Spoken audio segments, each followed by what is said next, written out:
Welcome to this deep dive. We are so glad you can join us today. Okay, let's unpack this. I am very ready for this one. So, picture the early 2000s tween television landscape. Mm-hmm. It is this highly specific, aggressively colorful aesthetic, right? You have the laugh tracks, the low-stakes high school drama, the catchy pop anthems, and the stars who felt like your incredibly cool, slightly older friends. Right. It was inescapable. Exactly. And for an entire generation of viewers, this era is preserved in amber as a perfectly packaged, shiny, and nostalgic memory.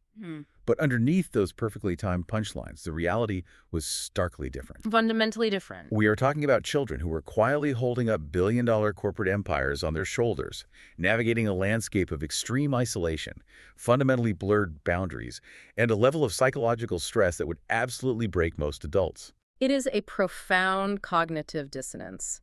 When you look at the sheer disparity between the glossy, sanitized product that was sold to the public and the raw, unvarnished, and frankly grueling reality of the children manufacturing that product. The illusion just shatters entirely. It shatters. Today, we are not doing a simple nostalgic retrospective for you. We are examining a stack of incredibly revealing sources that are forcing a massive cultural reckoning regarding this era of entertainment. Yeah, the materials we have gathered for you today are fascinating and incredibly layered. We are pulling from recent entertainment news articles. We have the complete transcripts from a highly viral March 2026 audio recording of the Baby This Is Keke Palmer show, and we are dissecting press releases and critical reviews for the 2024 documentary Child Star. And we also have some great community insights. Right, we are digging into some incredibly perceptive Reddit threads that break down network dynamics, and grounding all of this is a comprehensive academic analysis titled The Professionalization of Puberty. And our mission for you today is very specific. This isn't a gossip session. It is not a where are they now recap. The goal of this deep dive is to deconstruct the actual business of childhood. We need to understand the systemic economic and psychological forces that shaped an entire generation of young entertainers. So necessary. It really is. And perhaps most importantly, we're going to look at how those exact same forces, the ones that operated behind closed studio doors 20 years ago, are currently shifting unregulated into the wild west of social media influencers. That is the part that really changes how you consume media today. But to understand the present, we have to start with the spark that ignited this current, very intense cultural conversation. Let's look at the March 2026 conversation on Baby This Is Keke Palmer. Such an important moment. Keke is sitting across from Demi Lovato. And when you listen to the audio, they skip right past the usual PR talking points.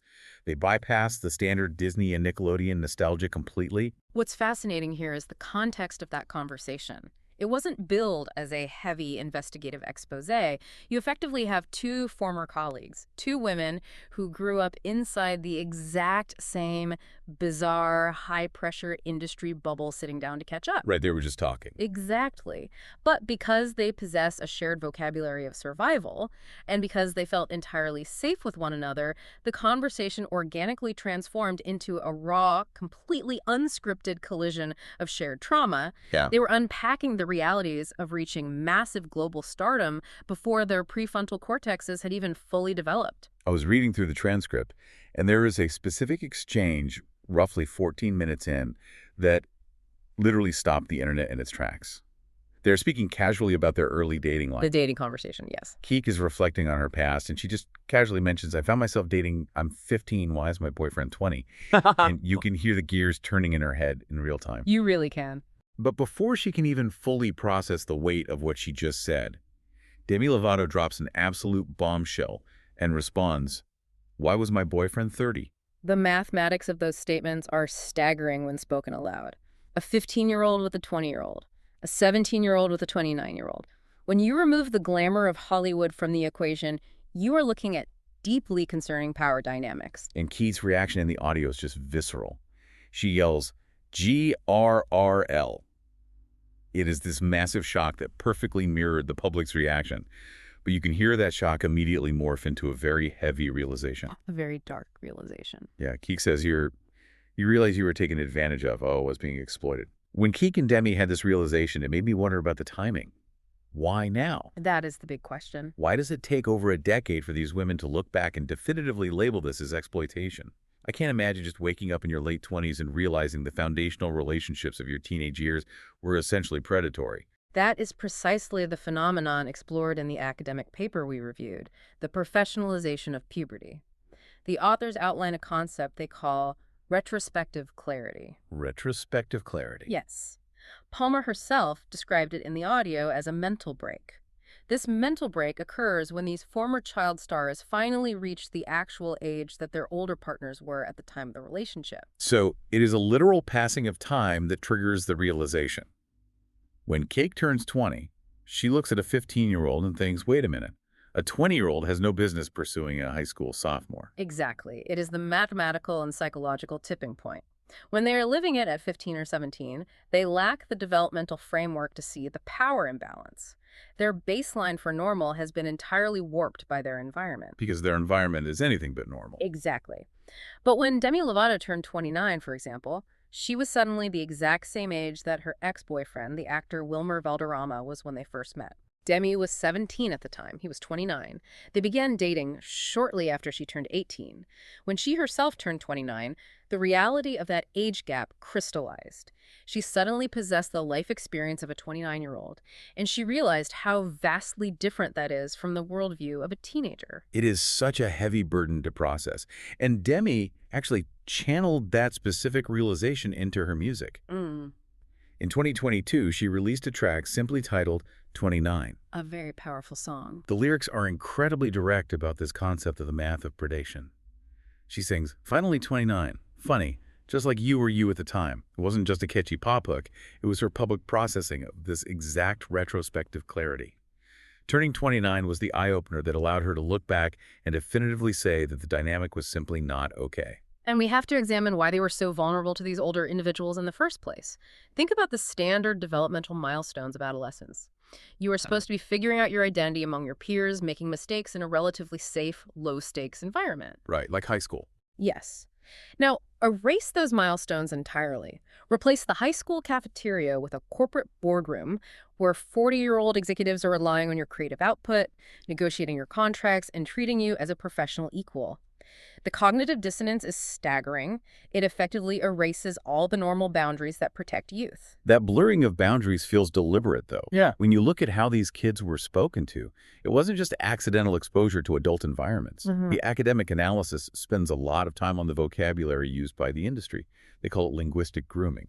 Linguistic grooming is one of the most insidious tools utilized in this ecosystem. The industry has a very specific, highly effective vocabulary it uses to manage child stars.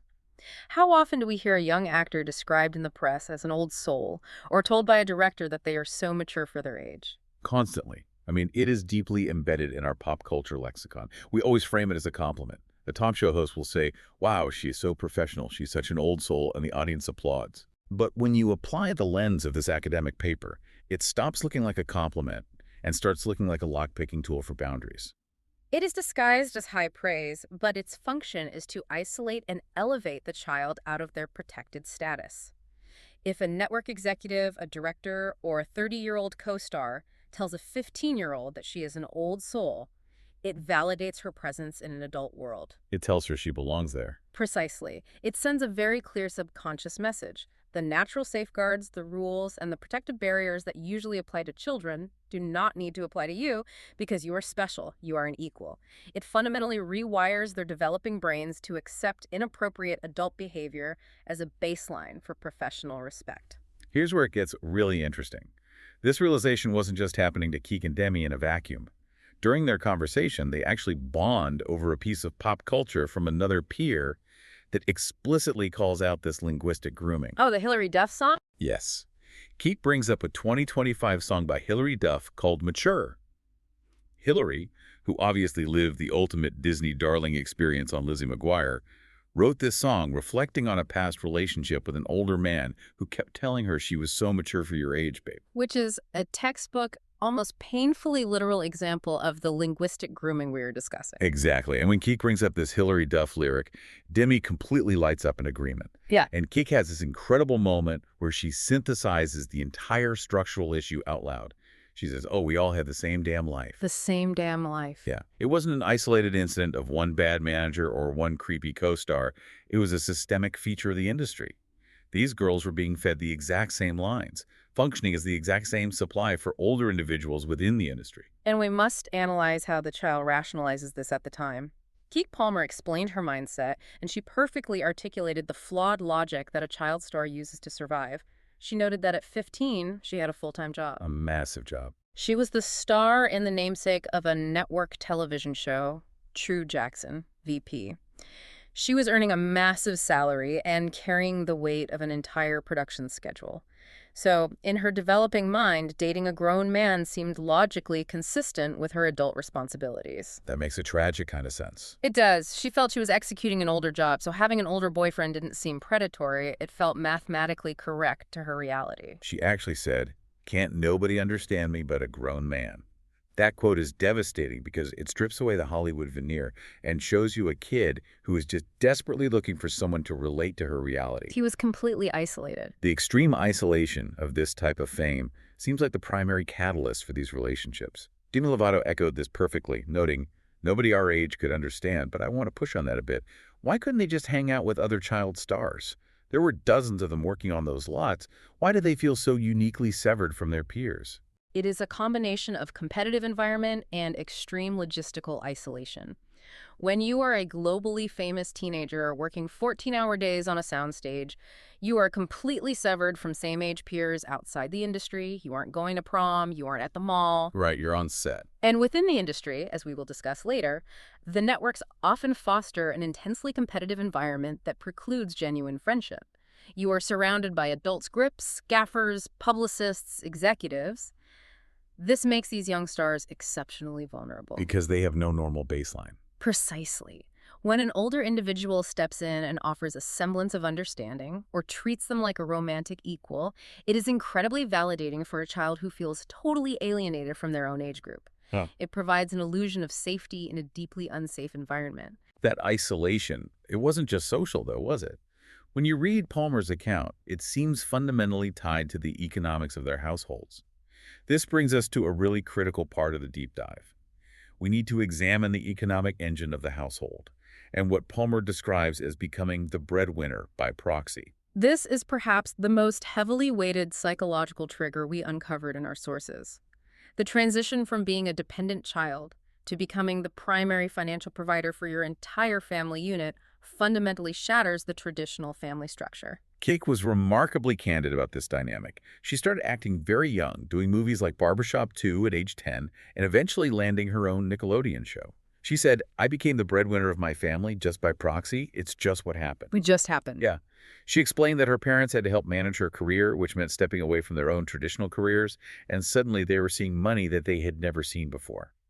How does a family even function when the 15-year-old holds the purse strings? When a child becomes the financial engine, the fundamental parent-child dynamic is entirely inverted. The parents become the dependents and often the employees of the child. The transactional nature of their childhood becomes impossible to ignore. It's all about the paycheck. Keke articulated that the stress of this, especially lacking the emotional maturity to process it, was a massive triggering point. When a child brings in life-changing generational wealth, the basic concept of play or of simply having a bad day becomes a luxury that the family and the child feel they cannot afford. She specifically mentioned that she never wanted to be sad or make anybody feel bad because she didn't want to stress out her parents. Think about the pressure of that for a second. Imagine being a teenager and systematically suppressing all of your natural emotions, your exhaustion, your frustration, your anxiety, because you are terrified that if you complain, the whole financial house of cards will collapse. The stakes are incredibly high for a kid. You are carrying the mortgage, the car payments, your parents' salaries, and the salaries of your management team. You literally cannot afford to call in sick. It creates a dangerous feedback loop of systemic neglect and emotional suppression. The adults in the room, parents, managers, network executives, are often too financially or professionally invested in the child's output to establish the healthy boundaries necessary for a normal upbringing. Because boundaries cost money. Exactly. If setting a healthy boundary means pausing a multi-million-dollar production, the boundary is rarely set. The child intuitively realizes that their behavior directly dictates the family's socioeconomic status, so they adapt. They professionalize their own puberty, masking their developmental needs to keep the machine running. And the psychosomatic fallout from this is tragic. though completely predictable. When you are suppressing that much stress, when you are denying your own biological need for rest and play, it has to come out somewhere. And the sources show it often comes out in incredibly destructive ways. Very destructive. On the recording, Demi Lovato shared a mantra she developed during her Disney years to cope with this exact pressure. She said, "If you're going to work me like an adult, I'm going to party like an adult." That phrase is a masterclass in adolescent psychological compensation. It is a misguided, desperate attempt to reclaim agency.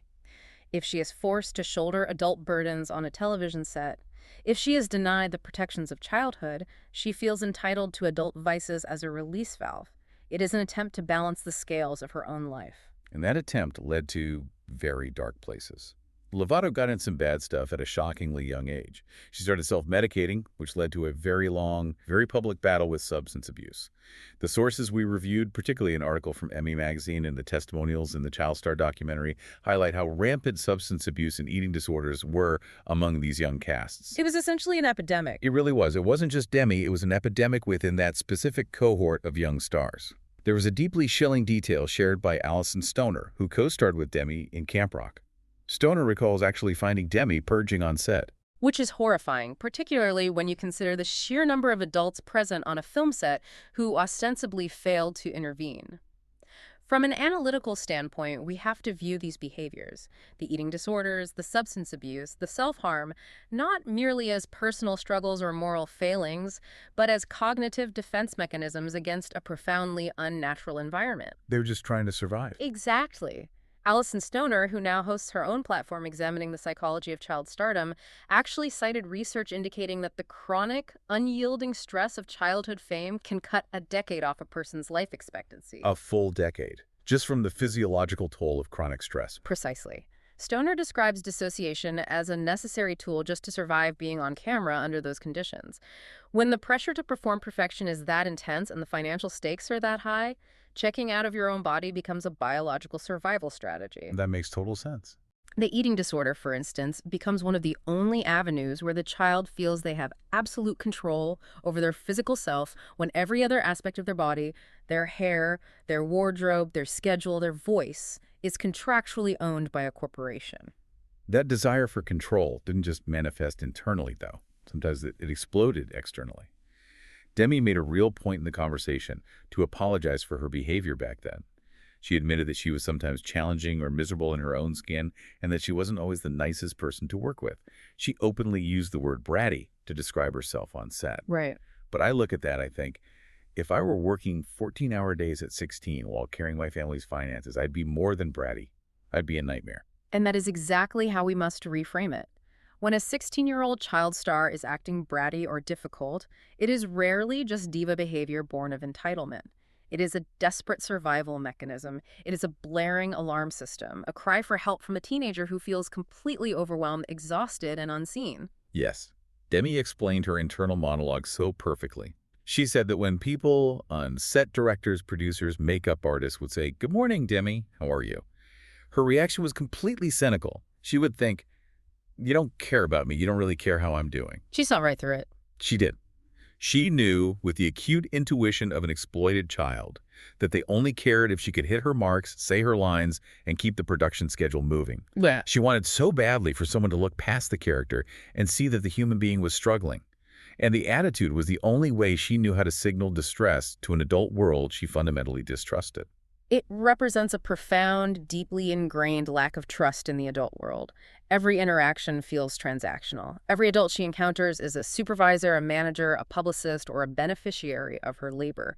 No one is simply a protector. So, of course, a teenager in that environment is going to lash out. The cynicism is entirely justified because her assessment of their motives was largely correct. It really makes you look at all those tabloid stories from the 2000s in a completely different light. All those magazine covers screaming about out-of-control teen stars, painting them as spoiled train wrecks. They weren't out of control. They were buckling under the immense weight of corporate machines. Massive corporate machines. And we can't talk about this era without dissecting those specific corporate machines. The sources we reviewed dive deeply into the different network strategies that drove this ecosystem. We are talking about the golden era of the Disney Channel versus Nickelodeon. The corporate environments at these two networks, while both extraordinarily high pressure, utilized very different strategies to manage and monetize their young talent. And those differing strategies had distinct, long-lasting psychological impacts. Let's examine Disney's strategy first. Okay. During the late 2000s, Disney relied heavily on manufactured rivalries. They actively and quite publicly pitted their young female stars against each other in a relentless drive to crown the #1 girl. The fan wars from that era were legendary. But it wasn't just organic fan behavior, it was the network fostering it. In the audio, Keke explicitly asked Demi about how the industry was always pitting her against Selena Gomez and Miley Cyrus. Right. Now, Demi noted she actually had a built-in friendship with Selena because they had starred on Barney and Friends together as young kids, which gave her a rare sense of safety. But the constant media-driven comparisons to Miley and Selena were incredibly challenging. How do you maintain a sense of self when a corporation is constantly grading you against your peers? You take the natural insecurities of a teenage girl, the standard anxieties about popularity, appearance, and worth, and you amplify them on a global corporate scale. The pressure to be the most popular, the most profitable is immense. And Disney was uniquely aggressive in its merchandising strategy. Absolutely. They didn't just want a hit TV show. They wanted a vertically integrated 360-degree lifestyle brand. The sources note that at its peak, Miley Cyrus's Hannah Montana brand generated over $1 billion for the Walt Disney Company in merchandise and licensing agreements alone. We are talking about lunchboxes, blankets, stadium concert tours, multi-platinum albums, and theatrical films. $1 billion. Yeah. Entirely riding on the back of a teenager. And while these girls are generating that kind of astronomical revenue, they are simultaneously forced to adhere to Disney's incredibly rigid purity standards. A role model standard. Right. Demi talked about the phrase teenage role model and how those words should fundamentally never be put together. They had to maintain this perfectly squeaky clean, asexual, flawless image while being treated as multi-million-dollar commodities. The cognitive dissonance of being a human teenager while playing a flawless corporate mascot must have been shattering. It creates a scenario where the child feels they must perform perfection constantly, both on and off camera, lest they jeopardize the billion-dollar empire and let down the thousands of employees relying on their brand. Now, contrast that hyper-commodified environment with the situation at Nickelodeon during the exact same period. We looked at a very lively, highly detailed Reddit thread discussing Keke Palmer's specific experiences, drawing from her own recent comments about her time on the network. I found those Reddit threads fascinating because the fans were incredibly astute about the business side of things. Keke's experience on True Jackson, VP, was uniquely challenging, largely due to racial dynamics and corporate exclusion. Keke has spoken openly about how she felt she wasn't even included in the main pop culture conversations of that era. She was isolated in a different way. Exactly. While everyone was debating Miley versus Selena, or even her Nickelodeon peer Victoria Justice, Keke felt pigeonholed. She said, it was very much that's the black show, or that's Keke Palmer, the black girl on the network. The systemic marginalization she describes is glaring. She related this feeling to being the only black child in her class at a predominantly white private school. It is a specific loss of innocence that comes with the awareness that you are being treated differently, marketed differently, and valued differently by the very institution that employs you purely based on race. And the Reddit community really zeroed in on the tangible proof of this, the difference in merchandising. While Disney was slapping Hannah Montana's face on every conceivable product and Nickelodeon was pushing massive tours for some of their white stars, fans noted that Nickelodeon completely dropped the ball when it came to merchandising True Jackson VP. Which is baffling from a business perspective. It makes no sense. This was a massive hit show about a teenager running a fashion empire. It was literally a show about clothes. It was tailor-made for clothing lines at Target, dolls, accessories, and fashion design kits. But Keke didn't get the spin-off albums, the massive mall tours, or the aggressive corporate backing that the Disney girls or even her white Nick peers received. Which means she was carrying the immense weight of being a network star, working the grueling 14-hour days, and bearing the pressure of being her family's breadwinner, but without the full promotional machinery that might have elevated her to that ultimate upper echelon of teen stardom and the financial security that comes with it. It is a different flavor of corporate exploitation, one defined by neglect, demographic boxing in, and systemic undervaluing, rather than the hyper-commodification seen at Disney. It is enraging to think about. You're working just as hard, carrying just as much stress, but the network decides your demographic isn't worth the merchandising investment. But what I find truly inspiring about this story is that these women haven't just accepted this narrative. They aren't just casualties of the 2000s. They're actively fighting back and reclaiming their histories. They are taking the power back. Which brings us to the shift from being the passive subject of the corporate machine to taking the director's chair. Let's fast forward to 2024. Demi Lovato steps behind the camera to co-direct the Hulu documentary Child Star. This is a crucial, incredibly powerful pivot. Lovato moves from being a commodified object to an active documentarian of her own industry. She takes control of the narrative, and the documentary makes a very specific, highly effective structural choice right from the opening frames. It doesn't begin with Lovato or any famous faces. It opens with a group of anonymous, everyday children. Right. The kids are asked simple questions by an off-camera adult. Things like, what does it mean to be famous? And how does being on camera make you feel? And the kids give these innocent, slightly fumbling, adorable answers. One says fame is like being popular at school, but 1,000 times more. It is very cute, but it has a very sharp point to it. That opening serves a vital rhetorical purpose. It starkly illustrates that a child's brain is fundamentally biologically incapable of comprehending the realities of fame. A 10-year-old cannot understand the concept of a multi-million-dollar contract, nor can they foresee how being commodified in the present will permanently alter their psychological future. They just don't have the capacity. Exactly. By establishing that baseline of childhood innocence, the documentary then traces the long, deeply troubling history of child stardom in America, providing a historical context that proves this isn't a new phenomenon. It goes all the way back to silent film star Jackie Coogan and the iconic Shirley Temple. And Demi even admits in the doc that she was heavily influenced by Shirley Temple as a kid. She saw this young child living her dream, tap dancing and performing, and wanted to do exactly that.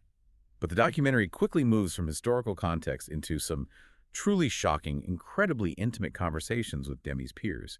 It functions like this massive, televised peer support group. If we connect this to the bigger picture, the documentary acts as a collective therapy session for an entire generation of millennial icons. It systematically dismantles the myth of the bad apple stage parent or the out-of-control teen. By layering these interviews one after another, it proves beyond a shadow of a doubt that the exploitation and trauma were structural features of the entertainment industry, not isolated glitches. The revelations from the participants are absolutely jaw-dropping. I want to spend some time on these because they really highlight the spectrum of abuse. You have Drew Barrymore, who reveals she's been working since she was 11 months old, doing a puppy chow commercial. And she says, so casually, yet so tragically, I have been working ever since, except when I was institutionalized. The casual delivery of that line underscores how normalized the trauma has become for her.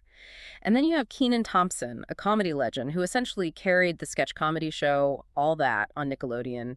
He shares a devastating story regarding financial exploitation. I was reading the breakdown of Kenan's segment, and it is heartbreaking. He discovers he had been completely defrauded out of his childhood earnings by a trusted manager. And it wasn't just a gradual realization. He said this manager essentially ghosted him on the exact day he was supposed to buy his very first house. Just terrible. He went to close on the house, and the money simply wasn't there. The betrayal by an adult protector, someone tasked with managing a child's entire livelihood, is sickening. It mirrors the structural flaws of the industry we've been discussing. Who is actually looking out for the child's best interest? Exactly. It highlights the fiduciary loopholes that allowed managers in the 90s and early 2000s to structure child earnings away from protected accounts. And the documentary continues to build this case. Christina Ricci talks about the chaos of her home life, describing her father as a failed cult leader, and comparing notes with Demi about the extreme measures they took to cope, including hiding alcohol in Diet Coke cans on set while surrounded by adults. And then bringing it to a slightly newer generation, the documentary features JoJo Siwa, who was a massive star for Gen Z and Gen Alpha. JoJo talks about the absolute corporate chokehold on her identity. After JoJo publicly came out as gay, the network literally forced her to personally call retail executives to assure them she wasn't going crazy, just to protect her merchandise deals. Think about that for a second. They made a teenager call CEOs to promise her sexuality wouldn't impact their bottom line. It all circles back to the central thesis of the documentary and our deep dive. It is psychologically devastating to know that your entire existence, your identity, and your personal truths are viewed primarily as corporate commodities.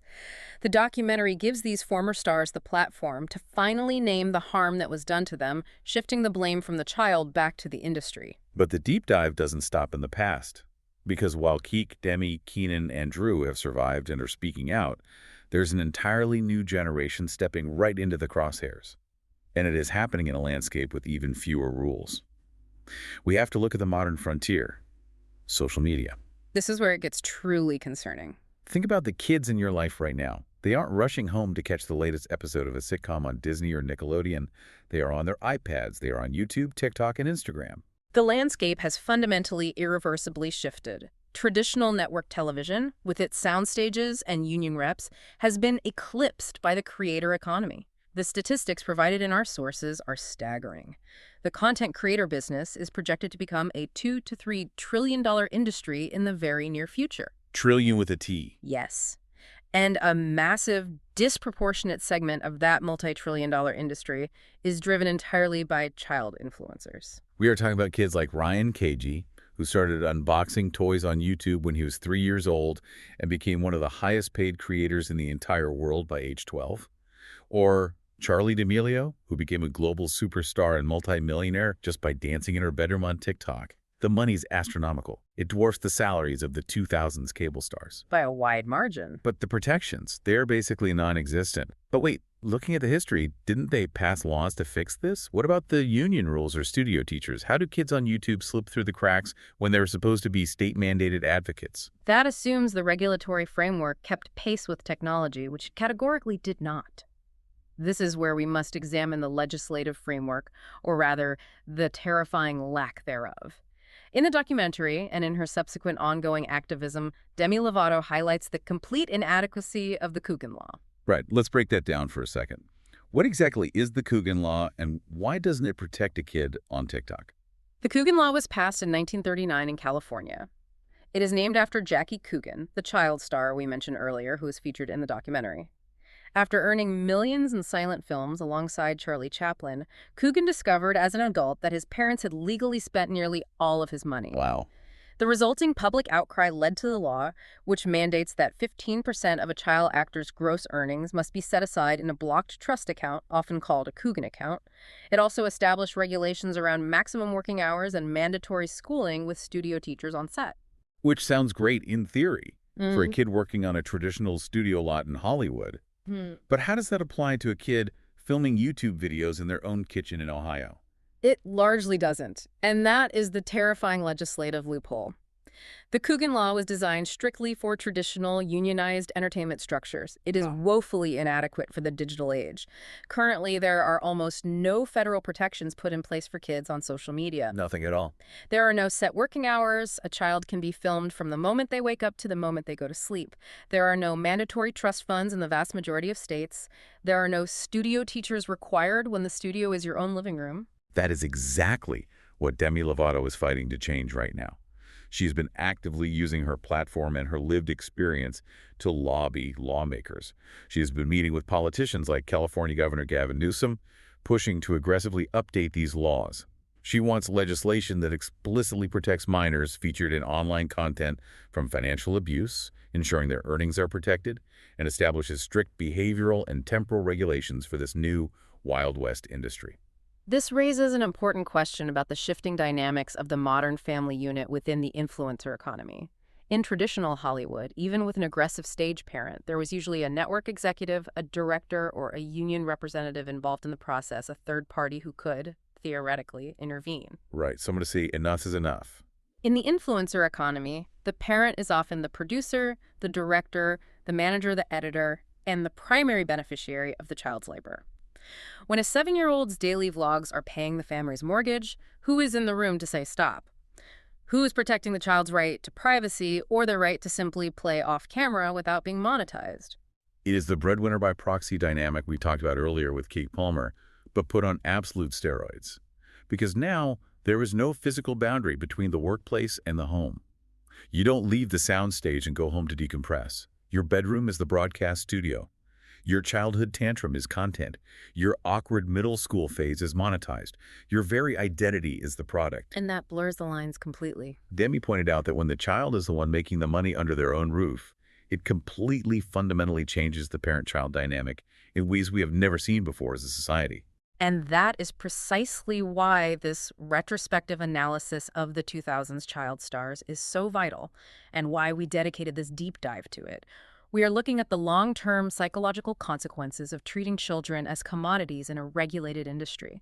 Lovato, Palmer, Thompson, and their peers are showing us the blueprints of the trauma that is currently being built, completely unregulated, in millions of homes worldwide right now. It is an incredibly heavy realization.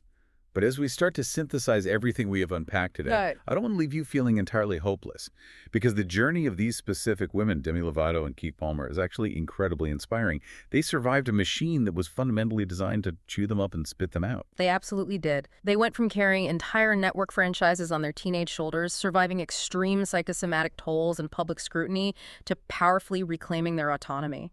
Through memoirs, music, directorial debuts, and candid, fearless conversations, they are holding the industry accountable. They are thriving now. Lovato recently stated she is at a level 10 happiness in her 30s. She is touring again on her own terms, releasing cookbooks, and finding profound serenity in her personal life and her political advocacy.